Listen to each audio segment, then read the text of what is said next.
Welcome everyone. Under the topic contracts of bailment and pledge, our last subtopic is pledge. So what is pledge first of all? देखिए pledge का मतलब है कोई भी चीज गिरवी रखना।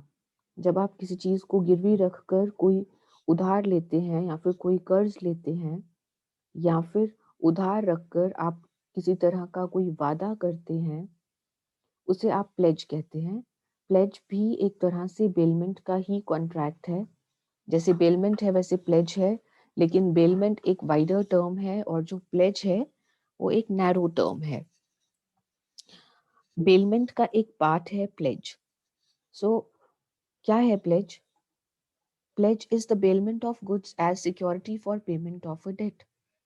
देखिए, जब आप कर्ज की सुरक्षा के लिए कोई गुड्स को बेलमेंट पर दे देते हैं, किसी के पास रख देते हैं, उसे आप प्लेज कहते हैं। फॉर एग्जाम्पल, सुरेश ने रमेश को ज्वेलरी गिरवी रख के उससे लोन ले लिया। सो यहाँ पर जो सुरेश है वो एक तरह से बेलर है, पॉनर है या फिर प्लेजर है। अगर हम बेलमेंट की टर्म्स में बात करें तो सुरेश एक बेलर है और रमेश एक बेली है। और यदि हम प्लेज की टर्म्स में बात करें तो सुरेश एक प्लेजर है या फिर पॉनर है जो कि अपनी ज्वेलरी को गिरवी रख रहा है। और जो रमेश है, he is known as pawnee और प्लेजी, जिसके पास जो ज्वेलरी है वो गिरवी आ रही है, गिरवी रखी जा रही है और बदले में वो लोन दे रहा है किसे? सुरेश को। लेकिन यहाँ पर एक बात जो ध्यान रखने वाली है वो ये कि जो प्लेज है वो सिर्फ और सिर्फ मूवेबल प्रॉपर्टी यानी कि चल संपत्ति की ही प्लेज की जा सकती है। यदि आप अपना घर गिरवी रख देते हैं और घर गिरवी रख के आप लोन लेते हैं तो उसे आप प्लेज नहीं कहते, उसे आप कहते हैं मॉर्टगेज। क्या कहते हैं? मॉर्टगेज।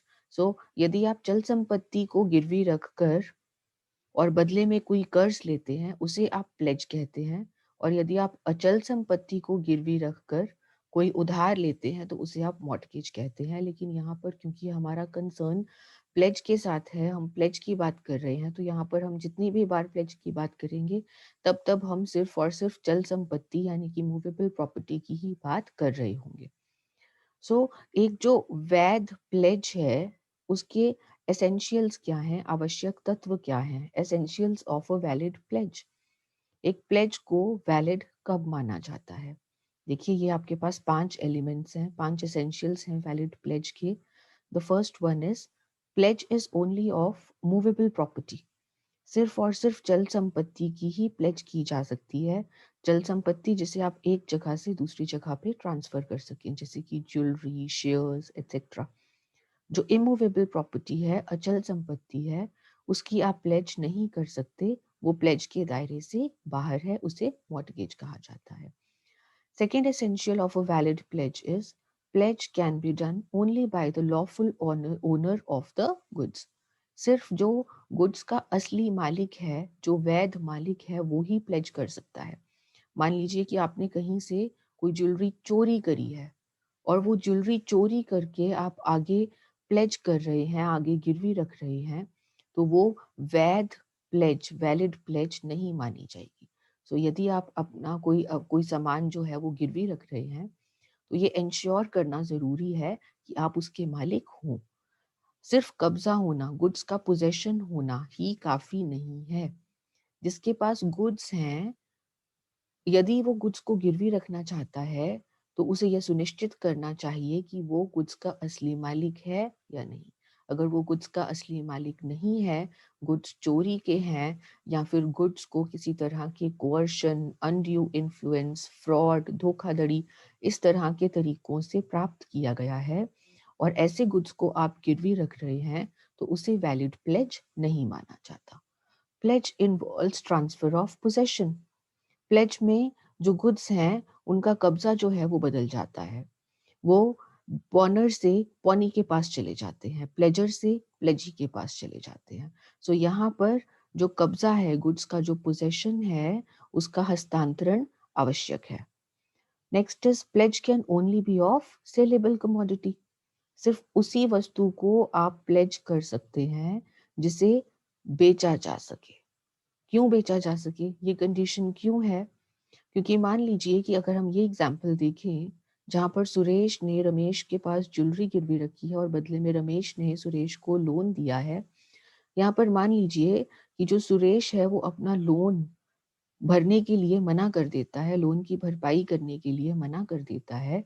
तो ऐसे में अगर कमोडिटी सेलेबल होगी, बेचने लायक होगी, तो रमेश के पास एक हक होगा कि वो ज्वेलरी को बेचकर अपना जो लोन का अमाउंट है वो रियलाइज कर सकता है। ठीक है, इसलिए जो कमोडिटी है वो सेलेबल होनी चाहिए। अगर वो वस्तु सेलेबल नहीं है, बेचने योग्य नहीं है, तो फिर प्लेज का कोई फायदा नहीं। यहाँ पर कौन लूज करेगा? रमेश लूज करेगा, क्योंकि अगर वस्तु बेचने योग्य नहीं होगी तो वहां पर जो रमेश है वो वस्तु को बेच नहीं पाएगा। Last element here is pledge involves return of goods. Return of goods क्या है? वापसी, गुड्स की वापसी। जैसे ही प्लेज का मकसद पूरा हो जाएगा, देखिए अगर हम इस केस की बात करें तो प्लेज का मकसद कब पूरा हो जाएगा? जब सुरेश लोन वापस कर देगा रमेश को। तो जब प्लेज का मकसद पूरा हो जाएगा, ऑब्जेक्टिव पूरा हो जाएगा, या फिर जब समय सीमा पूरी हो जाएगी, स्टिपुलेटेड टाइम जो है वो पूरा हो जाएगा, उस केस में जो पौनी है उसे गुड्स को वापस करना होगा। किसे? पॉनर को, यानी कि प्लेजी को, प्लेजर को गुड्स को वापस करना होगा। So these are some essential elements of a valid pledge. आइए दोबारा से एक बार रिवाइज करते हैं क्या सब है इसमें। सबसे पहले तो जो प्लेज है वो केवल मूवेबल प्रॉपर्टी की जा सकती है। इमूवेबल प्रॉपर्टी प्लेज के दायरे से बाहर है। सिर्फ एक जो लॉफुल ओनर है गुड्स का, जो असली मालिक है, वही गुड्स की प्लेज कर सकता है। यदि आपने गुड्स को किसी गलत तरीके से हासिल किया है और आप गुड्स को प्लेज कर रहे हैं, तो ऐसे कॉन्ट्रैक्ट ऑफ प्लेज को वैध नहीं माना जाएगा। प्लेज में पोजेशन का ट्रांसफर जरूरी है, ना सिर्फ आप मालिक होने चाहिए गुड्स के, बल्कि आपको गुड्स का हस्तांतरण भी करना होगा to the pledgee. Pledge can only be of saleable commodity. जो वस्तु आप प्लेज कर रहे हैं वो सेलेबल कमोडिटी होनी चाहिए, सेलेबल वस्तु, बेचने योग्य वस्तु होनी चाहिए, ताकि यदि आप लोन ना भर पाए तो उस केस में जो प्लेजी है वो आपकी उस वस्तु को बेचकर अपने लोन का अमाउंट निकलवा ले। Pledge involves return of goods. जैसे ही प्लेज का मकसद पूरा हो जाता है, वैसे ही जो गुड्स हैं उनकी वापसी अनिवार्य है। So these are the essential elements. Now coming over to the next topic, pledger and प्लेजी के राइट्स एंड ड्यूटीज की बात करते हैं, जिसमें हम सबसे पहले बात करेंगे कि पॉनर यानी कि प्लेजर, जो पर्सन गिरवी रख रहा है, अपनी वस्तु को गिरवी रख रहा है, उसके राइट्स क्या हैं, अधिकार क्या हैं। तो सबसे पहले हम पॉनर के अधिकारों की बात करेंगे। 4 अधिकार हैं यहाँ पर हमारे पास। Right to get back the goods pledged. सबसे पहले तो जो पॉनर है उसका यह अधिकार है कि जैसे ही कर्ज का भुगतान कर देगा वो, या फिर जैसे ही समय सीमा पूरी हो जाएगी, तो गुड्स की वापसी का अधिकार है, उसे गुड्स को वापस लेने का अधिकार है। क्योंकि जब उसने कर्ज ही पूरा कर दिया, अपना कर्ज का भुगतान कर दिया, या फिर समय सीमा पूरी हो गई, तो उस केस में जो मकसद है, क्योंकि वो पूरा हो गया है, सो ऐसे में उसका अधिकार है कि वह गुड्स को वापस पा सके। Second is right to increase और प्रॉफिट। अब गुड्स में यदि प्लेज के टाइम पर कोई बढ़ोतरी या फिर मुनाफा होता है, तो उसके ऊपर भी अधिकार है किसका? पॉनर का। ये पॉइंट अगर आपको याद हो तो ये पॉइंट हमने बेलमेंट में भी किया था, और ये बेलर का भी राइट था।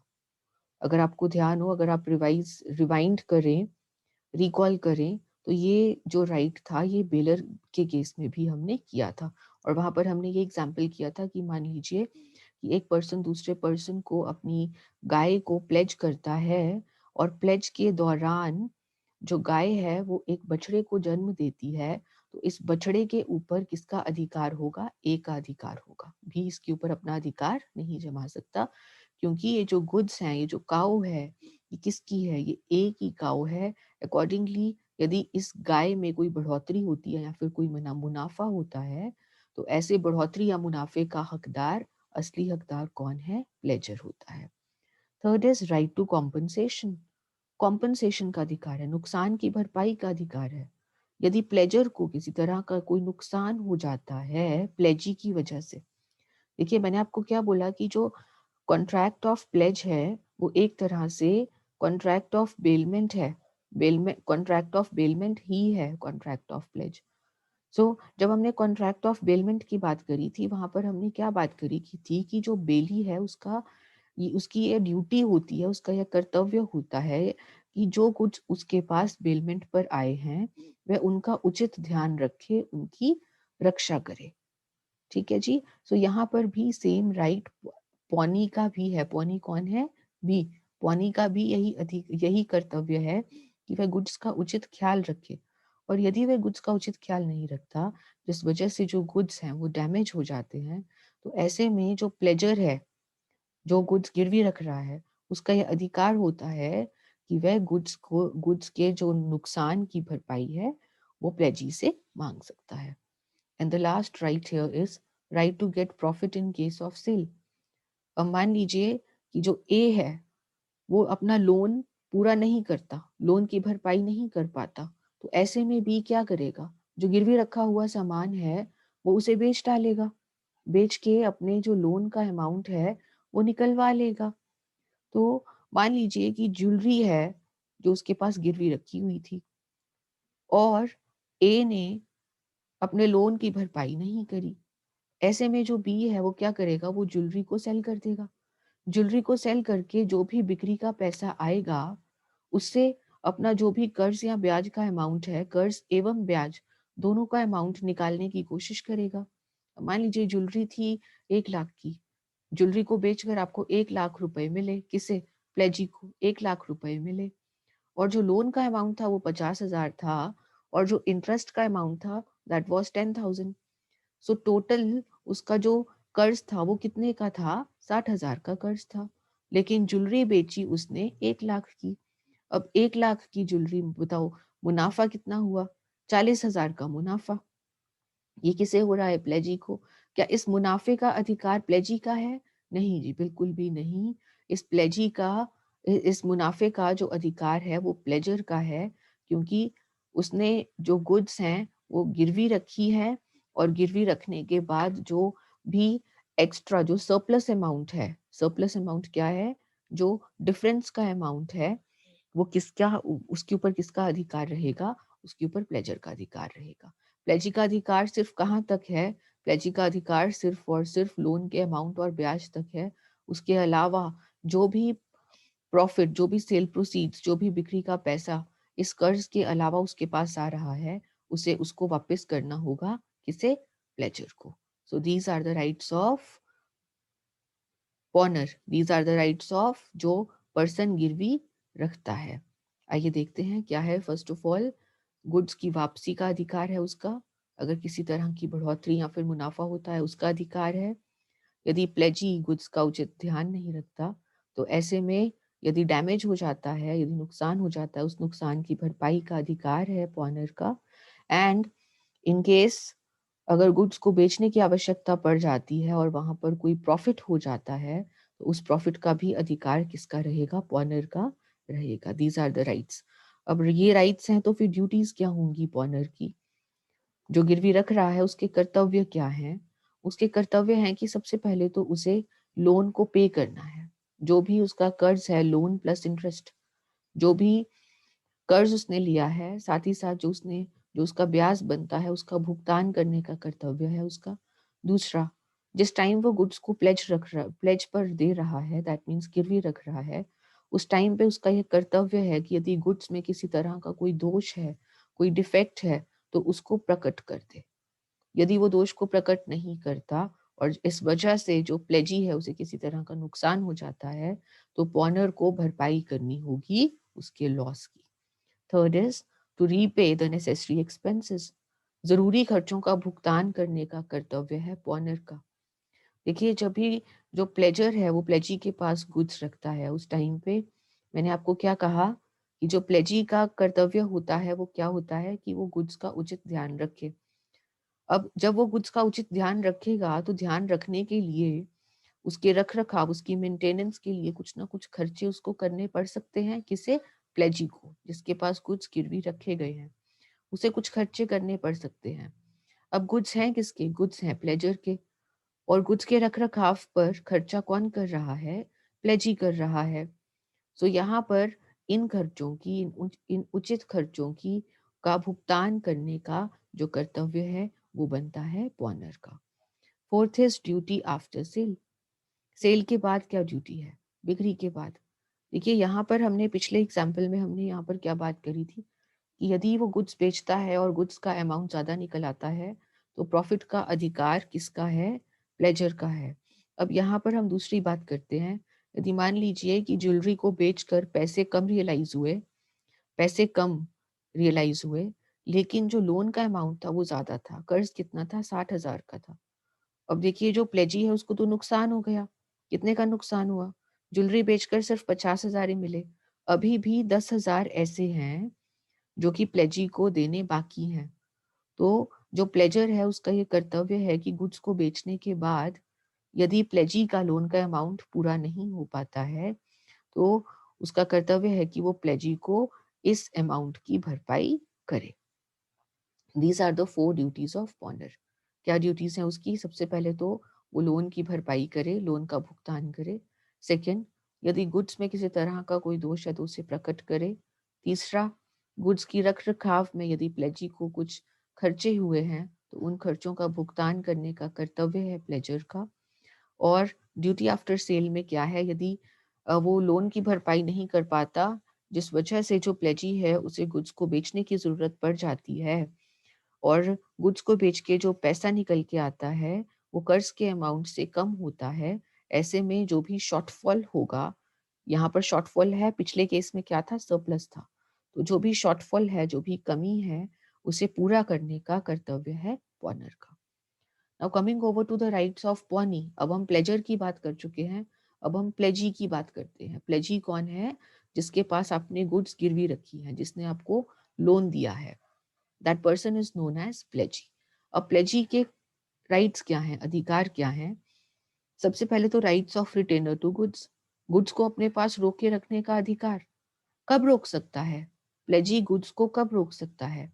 यदि प्लेजर गुड्स लोन की भरपाई ना कर पाए, लोन का भुगतान ना कर पाए, लोन प्लस इंटरेस्ट का, तो ऐसे में जो प्लेजी है उसका अधिकार है कि वह गुड्स को तब तक अपने पास रोक के रख सकता है जब तक जो प्लेजर है वो लोन का पैसा वापस ना कर दे। Second is right to extraordinary expenses. असाधारण खर्चे का अधिकार। जो भी गुड्स के रख रखाव के ऊपर उसने खर्चा किया है उसका अधिकार है कि वो प्लेजर से वापस ले सकता है। आप देख रहे हैं जो चीजें हैं वो ऑलमोस्ट मैचिंग हैं।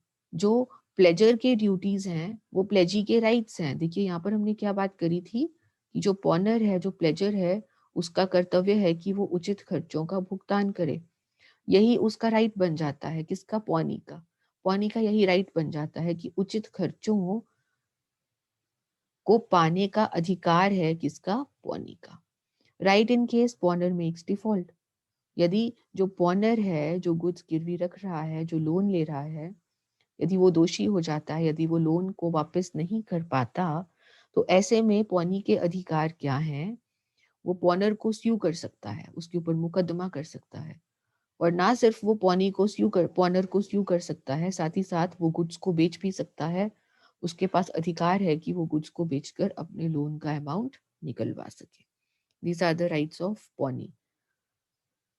अब यदि हम बात करें पौनी के कर्तव्यों की, देखिए यहाँ पर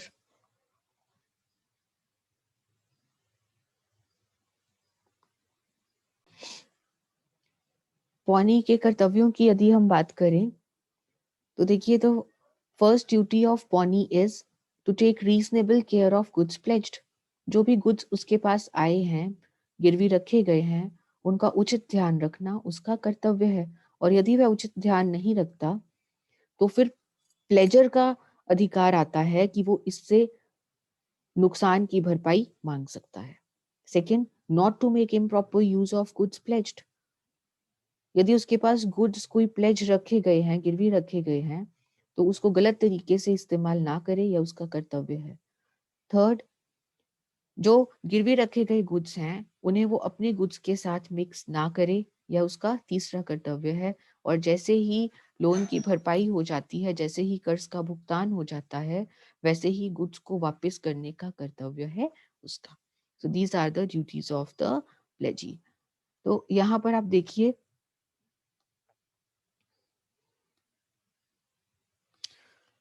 कि